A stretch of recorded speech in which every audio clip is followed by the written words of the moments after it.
नारद जी कहते हैं कि यद्यपि समदर्शी महात्माओं की कृपा सब प्राणियों के ऊपर सत्संग के माध्यम से समान रूप से बरसती है,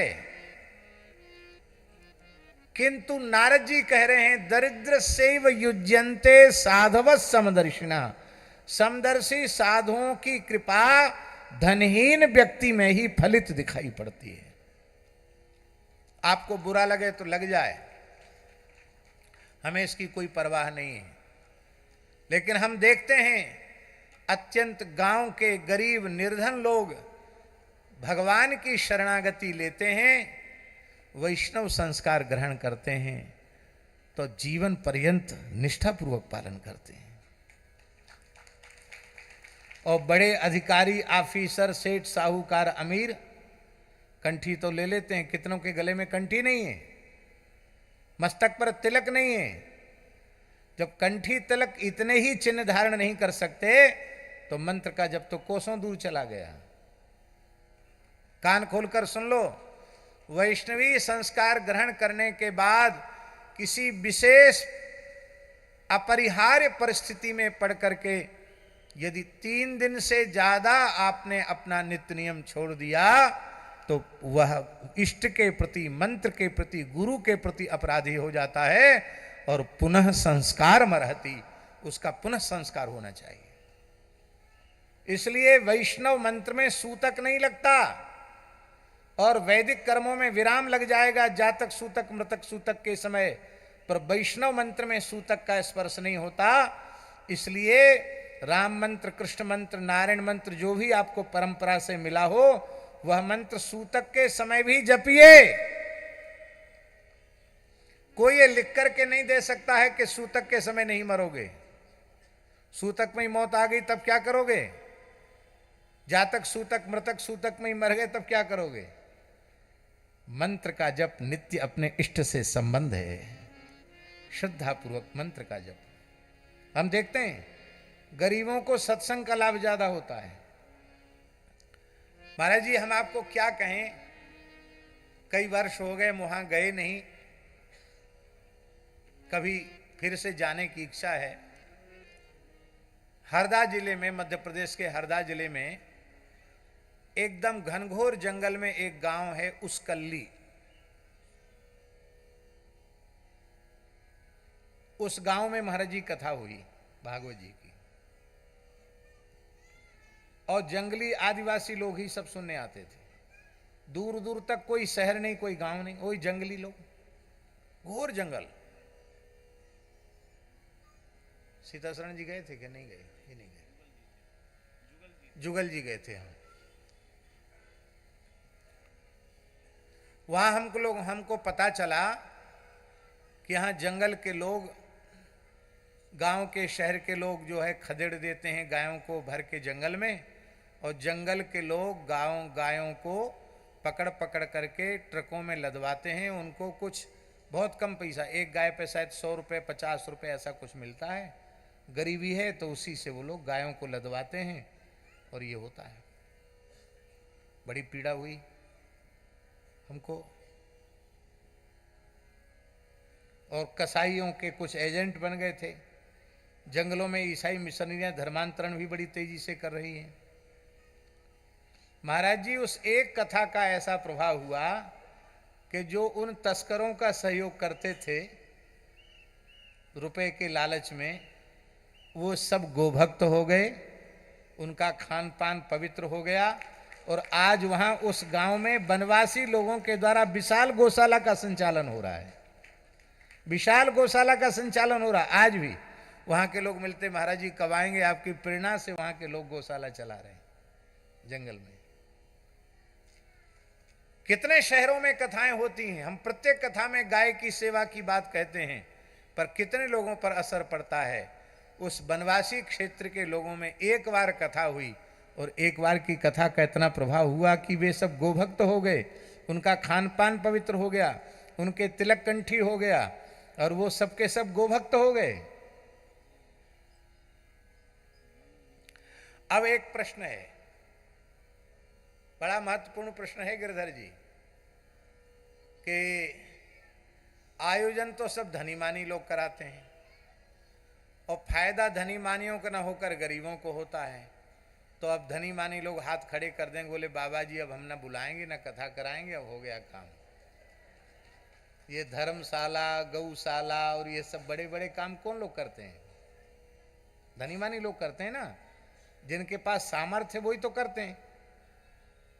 सामर्थ्य बेचारा क्या करेगा, गोबर उठा देगा, झाड़ू लगा देगा। बड़ा खर्च तो जिनको भगवान ने सामर्थ्य दी है वही लोग कर सकते हैं। तो मान लो भगवान ने किसी को धनवान बनाया है तो वो क्या करे? क्योंकि जब तक इन दोषों से मुक्त नहीं होगा तब तक न ज्ञान का प्रकाश होगा, न प्रेम का प्रकाश होगा, न भक्ति का प्रकाश होगा। तब उसका बहुत सरल साधन है, बहुत ध्यान से सुने। उसका सरल साधन है कि मेरा निजी धन तो राम नाम है, हरि नाम है, राधा नाम है, कृष्ण नाम है, ये हमारा निजी धन है। प्रेम धन, भक्ति का धन, ये हमारा निजी धन है। ये एक सद्गुरु भगवान ने कृपा करके हमको दिया है। और ये जो लौकिक संपत्ति है ये मेरी नहीं है, ये किसकी है? बोले संपत्ति सब रघुपति के आही। ये सारी संपत्ति भगवान की है।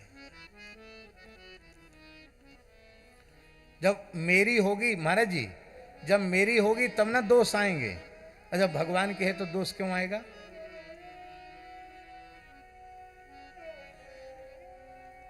धन की संपत्ति के अधिष्ठात्री भगवती महालक्ष्मी है।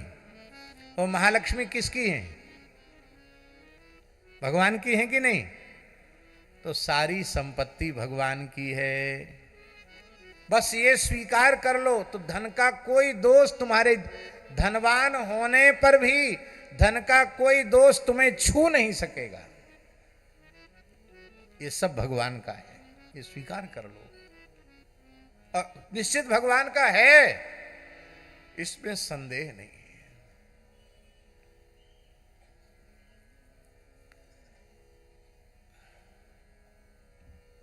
हमने 1000 रुपए गिरधर जी को दिया। अब गिरधर जी अच्छी प्रकार से समझते हैं कि ये महाराज ने हमको दिया है, ये महाराज का है, मेरा नहीं है, मुझे व्यवस्था करने के लिए, रखने के लिए दिया है, जो भी हो। तो आप मनमाने तरीके से उसका खर्च करेंगे? भाई हमारे पास जेब नहीं है और श्री गौरी शंकर दास जी के पास जेब है, तो हमने आपको दे दिया। अब आपको पता है कि तो महाराज जी का है, जहां महाराज जी इशारा करेंगे वहां निकाल के देना पड़ेगा। कि आप उसका दुरुपयोग करिएगा? दुरुपयोग तो नहीं करेंगे। हाँ, तब दुरुपयोग करेंगे जब ये समझेंगे मेरा है, मैं जैसे चाहूं वैसे खर्च करूं। जब मेरा है ही नहीं, भगवान का है, तो चाहे जैसे खर्च में कैसे कर सकता हूं? फिर जो नहीं खाना चाहिए वो खाने में खर्च नहीं होगा, जो नहीं पीना चाहिए वो पीने में खर्च नहीं होगा, जो नहीं करना चाहिए वह करने में खर्च नहीं होगा, जहां नहीं जाना चाहिए वहां जाने में खर्च नहीं होगा। सारा धन पवित्र हो जाएगा, उसका पवित्र विनियोग हो जाएगा। यह केवल भगवान की सेवा, गौ ब्राह्मण और संतों की सेवा के लिए, दीन दुखियों की सेवा के लिए भगवान ने हमको दिया है। ये बात मन में आते ही धन रहने पर भी धन का दोष स्पर्श नहीं करेगा। बस मान लो ये सब भगवान का है। सब जानकी नाथ जी का है, सब गोपी नाथ जी का है, सब हनुमान जी का है। सब मान लो, आप जिसको भी मानते हो उसको मान लो, उनका है। हमको केवल व्यवस्था सौंपी गई है। हम एक पैसा भी दुरुपयोग करेंगे तो भगवान के सामने हमको जवाब देना पड़ेगा, इसको तुमने कैसे नष्ट किया।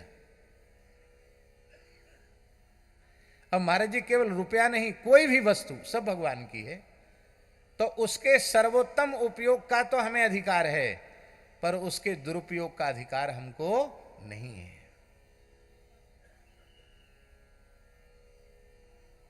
धन रहते हुए धन के दोष से बचा जा सकता है। और जब धन हमारा है ही नहीं तो धनाभिमान कहां से आएगा? भाई धन अपना मानोगे तब ना धनाभिमान आएगा। और धन भगवान का है, संपत्ति सब रघुपति की आई, तो धनाभिमान दूसरा दोष भी खत्म हो जाएगा। क्या ध्रुव जी प्रहलाद जी में धनाभिमान था? क्या अम्बरीश जी में धनाभिमान था? राजा हैं, राजा हुए, चक्रवर्ती राजा हुए, कहां धनाभिमान हुआ उनको? क्योंकि मानते हैं धन भगवान का है। अब तीसरी बात क्या रही? धन की तृष्णा।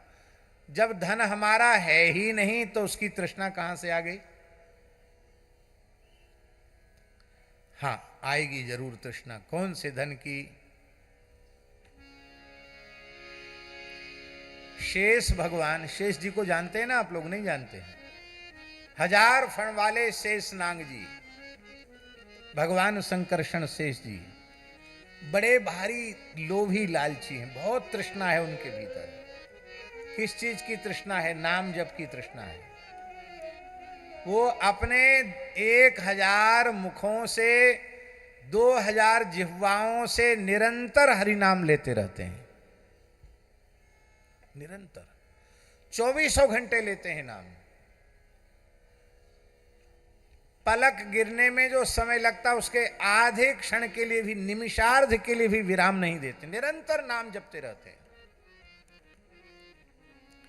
1000 मुखों से 2000 जिह्वाओं से। और जैसे लालची व्यक्ति मिठाई देखता है तो उसके मुहड़े में पानी आ जाता है मिठाई देख करके, ऐसे ही नाम का स्वाद उनके मुंह में आने लग जाता है। उनके मुंह में लार बनने लग जाती है और वो लार टपकने लग जाती है।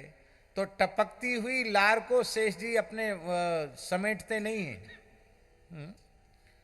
वो कहते हैं कि जब तक हम अपनी जीभ से लार समेटेंगे तब तक नाम का एक अक्षर छूट जाएगा। तो इतना बड़ा घाटा मैं कैसे सह पाऊंगा? इसलिए लार बहती है तो बहने दो, आधे नाम के भी हानि हो जाए, इस लोभ का वे संवरण नहीं कर सकते, इस लोभ का त्याग नहीं कर सकते। और महाराज जी, नाग के मुख में क्या होता है? अमृत होता है कि जहर? क्या होता है? विष होता है। और जब महाप्रलय का काल आता है तो शेष भगवान ऐसे एक फुफकार मारते हैं और पूरा ब्रह्मांड एक क्षण में अयोग गोलक के समान दग्ध हो जाता है। जैसे लोहे के गोले को धधकती आग में डाल दो, थोड़ी देर में वो एकदम लाल अंगार बन जाता है, सारा ब्रह्मांड अंगार हो जाता है। इतनी है विषद ज्वाला उनकी। पर जब वे नाम जपते जपते उनके अधर से लार टपकती है तो उससे एक अमृत का कुंड निर्मित हो जाता है। भागवत जी में लिखी है बातें, अमृत का कुंड निर्मित हो जाता है। उस शेष जी के अधरामृत का पान करते हैं नारद जी, सनकादिक भगवान, और पी पी करके नाम प्रेम में उन्मत्त हो करके हरि बोल हरि बोल हरि बोल हरि बोल हरि बोल हरि बोल कह के नाचने लग जाते हैं। हाँ, विष भी अमृत हो जाता है। ये लोभ खूब बढ़े, संतोष ही ना हो। जितनी जप संख्या बढ़ती चली जाए उतना लोभ बढ़ता चला जाए, उतना अधिक लोभ बढ़ता चला जाए। हम नाम नहीं ले सकते, पर ऐसे संतों को हम जानते हैं जो 24 घंटे में मुश्किल से 2.5-3 घंटे ही विश्राम करते हैं और अत्यंत एकांत अंतर्मुख होकर के निरंतर नाम जप करते हैं, निरंतर नाम जप करते हैं। और जब गंभीर निद्रा में होते हैं उस समय भी उनका नाम चलता रहता है, लेकिन फिर भी रोते रहते हैं कि क्या करें, हमसे तो भजन ही नहीं हो रहा है। ऐसी प्रीति हो जाए, ऐसा लोभ लग जाए नाम जप का, तो जीवन क्या कहना। श्री नामाचार्य हरिदास ठाकुर 22 घंटे तक हरे कृष्ण कृष्ण कृष्ण हरे हरे, हरे राम राम राम हरे हरे 22 घंटे तक उच्चस्वर से कीर्तन करते हैं, मात्र 2 घंटे में खाना सोना पीना सारी शरीर की क्रिया 2 घंटे में कर लेते हैं। जगन्नाथपुरी में आज भी सिद्ध बकुल स्थान है जहां नामाचार्य श्री हरिदास ठाकुर भजन करते थे। आज भी महाराज जी वहां स्थान की ऊर्जा बड़ी अद्भुत है, बड़ी विलक्षण वहां की ऊर्जा है। जिनके देह त्याग के पश्चात महाप्रभु जी ने उनके शरीर को लेकर घंटों तक नृत्य किया और उनके भंडारे के लिए महाप्रभु जी ने अपना काशाय फैला करके भिक्षा मांग करके उनका भंडारा किया।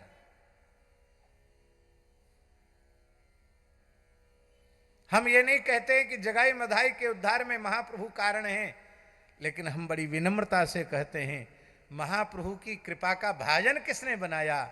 नामाचार्य हरिदास ठाकुर की करुणा भरी दृष्टि न पड़ी होती, श्री नित्यानंद प्रभु की दृष्टि न पड़ी होती तो क्या वे पतिताधम जगाई मधाई गौर कृपा की प्राप्ति के अधिकारी बनते? नहीं बन सकते थे। ठाकुर की कृपा तो पीछे होती है, संत की कृपा पहले होती है। इसलिए मैं केवल भगवान का हूं और केवल भगवान मेरे हैं, ये बात हृदय से स्वीकार कर लो तो न धन का दोष, न धनाभिमान का दोष, न धन की तृष्णा का दोष नहीं रहेगा। फिर आपके भजन में कोई बाधा नहीं है, चाहे जितना कराल कलिकाल हो। भजन से विमुख, सत्संग से विमुख लोगों के लिए कलयुग है।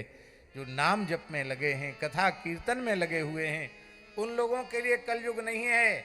जो नाम रूप लीला धाम से विमुख थे, भगवत भक्ति से शून्य थे, उनके लिए सतयुग त्रेता द्वापर में भी कलयुग था, और जो भजन में लगे हुए उनके लिए कलयुग में भी कलयुग नहीं है। श्री सीताराम प्रतिदिन सत्संग एवं दर्शन के लिए श्री महाराज जी के ऑफिशियल चैनल को जरूर सब्सक्राइब करें।